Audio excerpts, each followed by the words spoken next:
You know what time it is? Yes! Get into it! Get into it! Yes! Hi, y'all. It's Juneteenth today. Happy Juneteenth as a federal holiday as of last year, thanks to President Biden and the administrative staff of the White House. Thank you for all of those integral individuals who made it so that Juneteenth became a federal holiday. Hi, y'all. On my favorite day of the week, on Wednesday of all days. Now, for those who are not aware of what Juneteenth is considered to be Black Independence Day, Emancipation Day. Juneteenth is basically a holiday that celebrates the true emancipation of Black people. What do I mean by that? So even after Abraham Lincoln had done the Gettysburg Address and the Emancipation Proclamation, which basically tore down slavery within the United States and made it illegal to own another human being.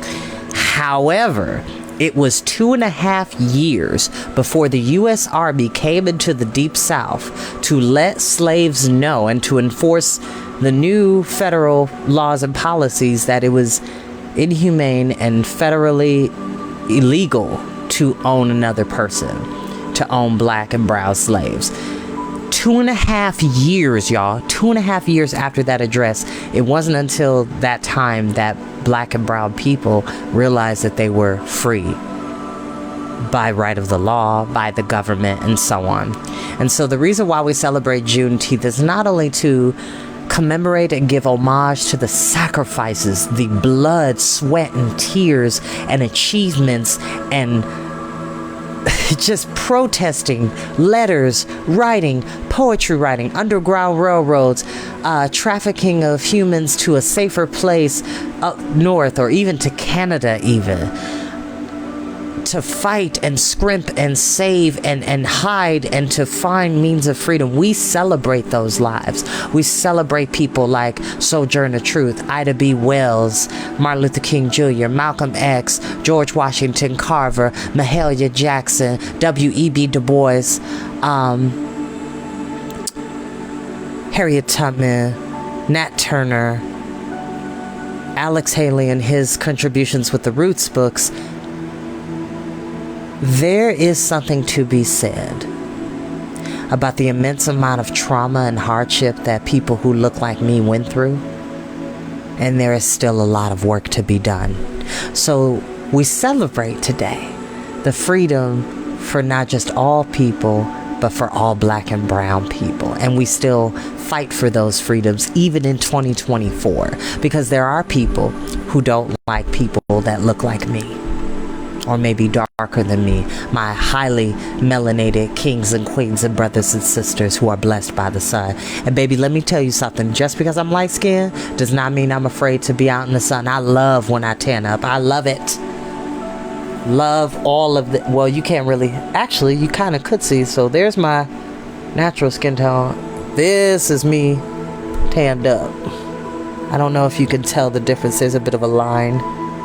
But anyway, all I'm trying to say is today we celebrate all forms of melanin: albino, light skin, high yellow, dark skin, brown skin, caramel.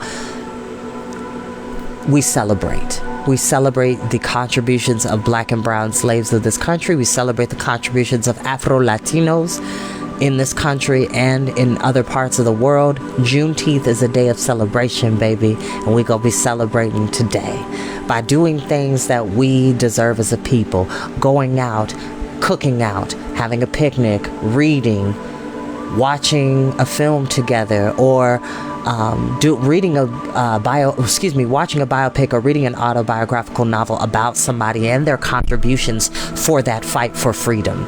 For not, because injustice for some is injustice for all. Okay, I may have messed up that quote, but you kind of get what I'm saying. And it just makes me humble myself, because there was a point in time where people didn't want my people to learn how to read and write. But there were some people, small though they be, abolitionists, that took the time to make sure that Black women and Black men and Black children were being taught how to read and write, how to get an education, how to start a business, how to create wonderful inventions. It was a black woman that put a man on the moon. It was a black woman who made our GPS system that we so stereotypically, habitually use every day. It was a black man that made the light bulb, okay? It was a black man who made hundreds of different ways for the utilization of the peanut and the cotton gin and so on and so forth. So many contributions to this country. It was black and brown men who built the White House. That's not an exaggeration. Who built the railroads that traverse this country's expanse. And we give respect for that today. So, I don't have a story for you, but in the words of the Yoruba, Yimoja ashe ashe, Yimoja ashe, Yimoja ashe sunashe sunyimoja, Yimoja olodo Yimoja, Yimaya ashe sunashe sunyimaya, Yimaya olodo Yimaya, Yimoja ashe sunashe sunyimoja, Yimoja olodo Yimoja. I know a little bit of the Yoruba language. I give respect to Yimoja, and I say Yimoja and Yimaya. Both of those translations are correct. Oya, Oshun, Shango, Ayudamer, Obatala. So many wonderful ancestors that have come forth to make it possible for me to even do story time. We give respect. We give honor. It's important. And not just for Juneteenth, y'all. If you have within your family's culture, whether you're Asian, Black, Latino,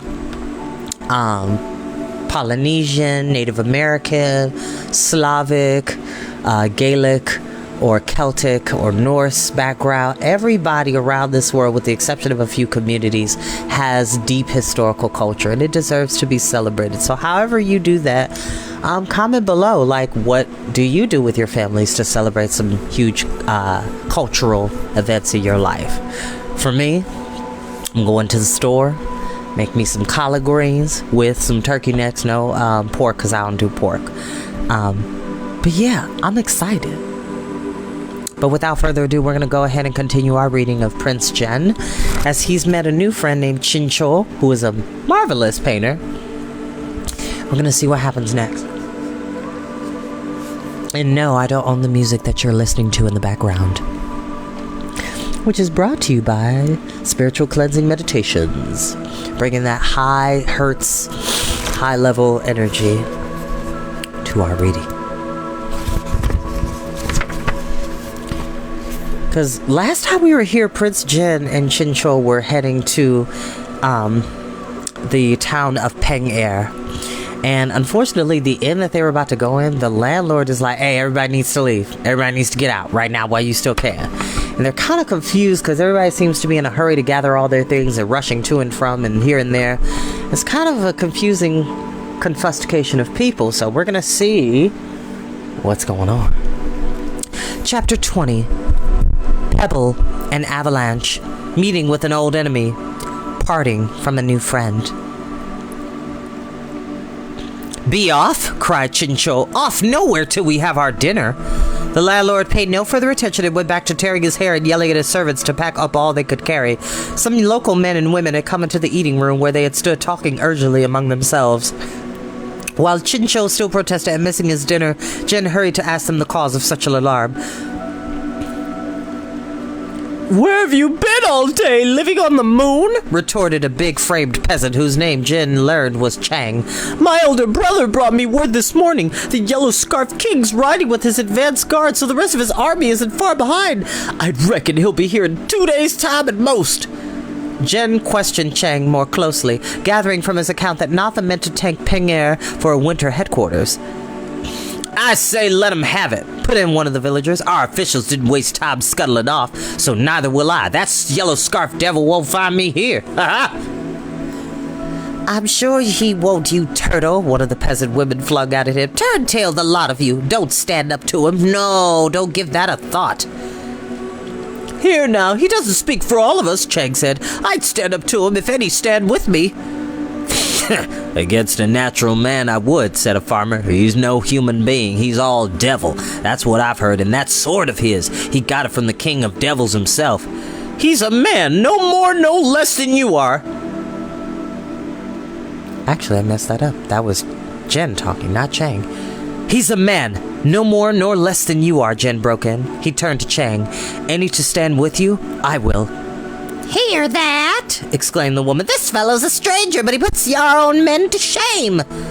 You're only one, Chang said to Jen. That's two counting you, Jen said. That's three, put in the woman, counting me.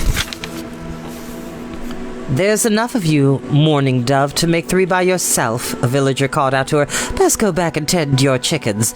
What do you know about any of this? I know enough to guard the henhouse door when the fox is on the prowl, said Morning Dove. At this, a handful of locals began disputing among themselves. Chincho, giving all hope of a meal, had been eavesdropping on the conversation. He drew Jen aside. What are you up to? He muttered. You're not a fool. You're an idiot. Not the yellow scarf? You don't know who you're dealing with. I know, Jen said. I bought my life from him. I think I might have paid too high a price. Leaving the artist to puzzle over that, Jen went to the villagers. Morning Dove and Chang had already persuaded most of these present to stand against Natha. The others? Jen asked. Will they stay too? If they believe there's a chance of holding him off, Morning Dove said. It also works the other way around, Jen said. There's no chance of holding him off if they don't stay. Go into the square. Tell them there's a way they might save the village. Is there? Asked Chang. There could be, Jen said, if enough of them help. I'll see what they do, Morning Dove declared. She strode out to the square, Chang and Jen following. They pressed through the crowd. Morning Dove climbed atop an ox cart and tried to make herself heard above the commotion. At first the villagers paid little heed, but as the peasant woman's voice rose, more and more paused to listen. Chincho had come out to observe, and the painter shook his head in surprised admiration. You're the one who put her up to this, but she's doing well on her own, the artist chuckled. Had I any taste for this kind of thing, which luckily I don't, I'd be tempted to lend her a hand. You will, Jen said. I have a thought, and I need you and your brush to put it on paper. Jen led the painter to the inn. Morning Dove, Chang, and half a dozen others who had formed a makeshift council of war soon hurried back with news. By this time, following Jen's instructions, Chincho had sketched out in workable details what had been only vague ideas in Jen's mind. I had an old teacher once, Jen said as the artist tucked his box of brushes and pigments back into his jacket. He taught me the history of Tiang. I was a slow student, but I remember his tale of the warriors long ago who defended Chang'an against invaders when the city was no more than a village like this. It could help us now. We'll need carpenters, woodcutters, and rope makers. You'll have them, said Morning Dove, examining the sketches and nodding approval. She sent Chang to rally as many artisans as he could find, then turned her attention to matters Jen had not considered. He listened to her astonished. Morning Dove, as she frankly admitted, could neither read nor write. At first glance, she would have taken as no more than a farm wife who only knew to count eggs. But she had already calculated the strength of the villagers and planned out their positioning, how best they should be divided, and how the outlying forests and streams could be used to their advantage. That, kids, is being called a tactician or a strategist, which I consider myself to be quite tactful. Not completely, but quite. It's always good to be 3 steps ahead rather than 2 steps behind. Get it? You want to be 3 steps ahead rather than 2 steps behind, because if you're 2 steps behind, you're back at square one.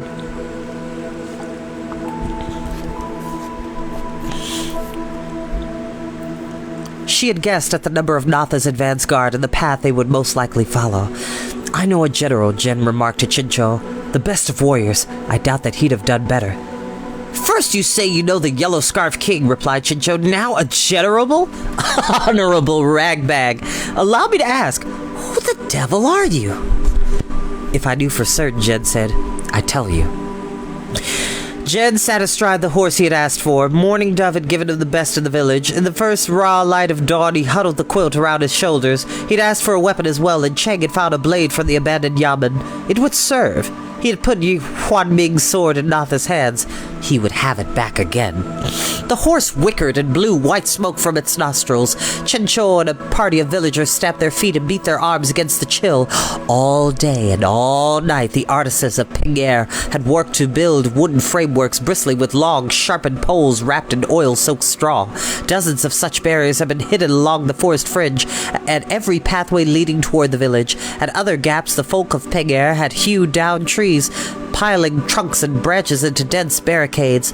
Mourning Dove in a heavy jacket and cloth knotted around her head had given a last sharp scrutiny to the frames. She stood, hands on hips, beside Jen. Jordan, I apologize. I meant to text you. I am so sorry. I am so sorry. I meant to text you. I'll talk to you after this. Thank you. Thank you.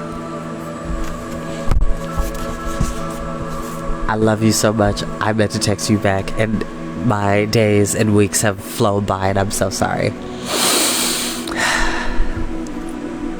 Where was I? Ah, yes. We've done all you showed us, young scholar, Mourning Dove said, having decided for herself that she was Jen's occupation. I'm not rash enough to think we can battle Yellow Scarf's warriors hand to hand. No, but you can turn them away, Jen said. Make not the sea. Pingair's too much trouble. Not worth his effort. Oh, we'll show him how troublesome we can be. Mourning Dove grinned, pushed up her sleeves, and went to talk quietly with each of the grim-faced, restless villagers. Jen strained his ears for the sound of horsemen. A pebble may stop an avalanche, Master Hu once told him. The folk of Pingair were small pebbles, but here the avalanche might either halt or crush them. This portion of the forest was the last easy access to the village. Beyond, a line of rugged hills barred the way. Jen stiffened in the saddle. The notes of a bugle burst and pierced the air. That would be from Chang, at the opposite end of the woodland, where Mourning Dove had expected Natha's first approach. Moments later, Chen heard distant shouting. Black trails of smoke rose above the treetops. Chang and his people had set their barrier ablaze. If the plan worked, each party of villagers, one after the other, would set their own frameworks alight. Each entry would be barred by a wall of fire. Whenever Natha and his warriors sought to turn and make their way through some other woodland path, they would find gate after flaming gate flung shut against them. Mourning Dove raised her arm. By now, Jen heard hoofbeats. The warriors will be galloping along the fringe of woods. Now, at Mourning Dove's signal, the villagers brought torches to their barricades. The wrappings soaked with oil and pitch burst into flames. Natha and his men were clearly in sight. Jen saw the leading horsemen rein up their mounts. The animals reared, heads tossed, eyes rolling in terror of the fire. The riders kicked vainly at their steeds' flanks. The horses shied away. He glimpsed Natha, his face scowling under his gleaming helmet of lacquered leather. He halted an instant, glaring at the barrier. Then he spat scornfully and signaled his warriors to fall back. The villagers roared in triumph. Mourning Dove called out joyfully, ran toward Jen. He did not wait. Another moment and Natha would be amid his retreating warriors. Jen galloped from the fringe of trees. Natha! Natha Yellow Scarf! Natha wheeled and pulled up his mount, staring curiously at the lone horseman bearing down on him. He grinned with amusement, as if observing the progress of some audacious bug, but gave not the faintest sign of recognition as Jen galloped closer.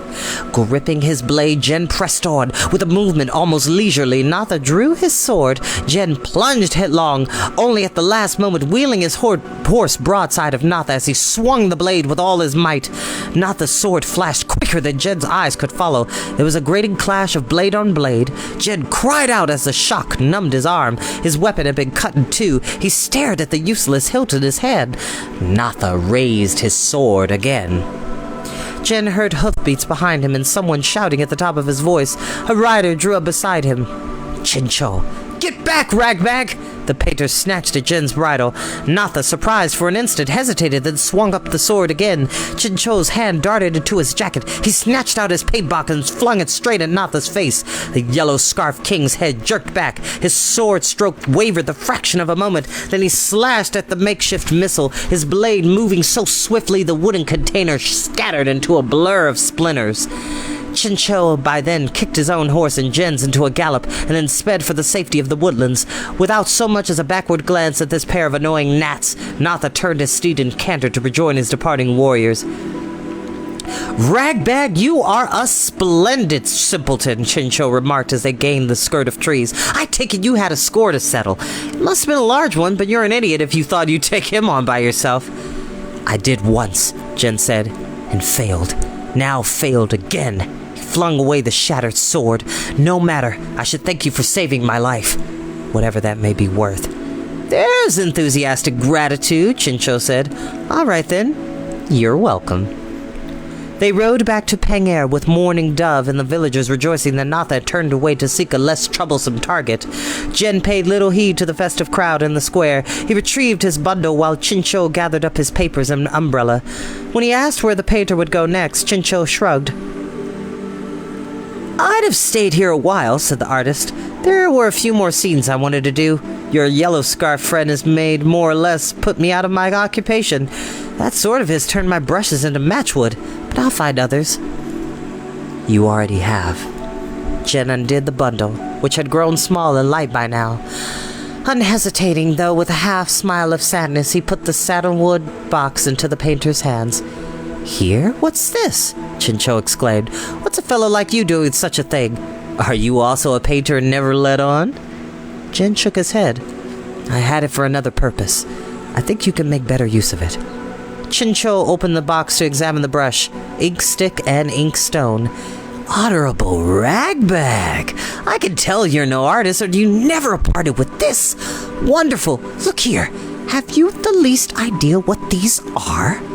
By then, Jen had waved a farewell and was gone from the inn, setting off on his own again. Leaving our hero to continue his search with one gift fewer than before, we turn our attention to Chincho and the sandalwood box. What is the artist seeing that so pleases him? To find out, read the next chapter. And that is where we will end for today. Just know that he's going to be very important. Yeah. But without further ado, I love and appreciate you all. I'll see you next time. Bye-bye.